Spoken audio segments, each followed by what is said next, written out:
کیا آپ تصور کر سکتے ہیں کہ فطری مناظر سے مالا مال ملک کا خوبصورت سیاحتی مقام ہو اور وہ بجلی جیسی سہولت سے محروم ہو؟ جی، جنت نظیر وادی سوات کے سونے علاقے کالام کو ہی دیکھ لیجئے۔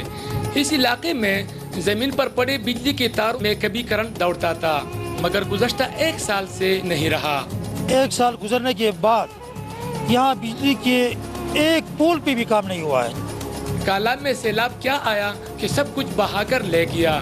بجلی کے ساتھ ٹیلی فون ایکسچینج بھی گزشتہ 1 سال سے خاموش ہے۔ بجلی اور سڑک کم از کم ٹھیک کر دیں تاکہ ہم لوگوں کا بھی، جو لوگ آ رہے ہیں اور جو لوگ یہاں رہے ہیں، ان کو زندہ رہنے کا تھوڑا سا حق تو دیں۔ دوسری طرف وابڈا والوں کی سنیں تو ان کی الگ ہی کہانی ہے۔ ان کے مطابق کالام روڈ کی خستہ حالی بجلی کے کمبوں کو مختلف مقامات پر پہنچانے میں رکاوٹ کا سبب بن رہی ہے۔ پہلے روڈ بنے گا انشاءاللہ، روڈ کے ساتھ اسٹیمیٹرز کے سینکشن ہے، بالکل تیار ہے، سروے ہو چکا ہے، بالکل جیسے روڈ بنے گا کام شروع ہو جائے گا انشاءاللہ، 1.5 مہینے کے اندر ہو جائے گا۔ سوات کی دیگر علاقوں میں بجلی کی طویل لوڈ شیڈنگ کے خاتمے کے بارے میں ماہرین کی رائے ہے کہ اگر دریائے سوات کے مختلف مقامات پر پن بجلی گھر بنا دیے جائے تو 500 میگا واٹ تک بجلی پیدا ہو سکتی ہے۔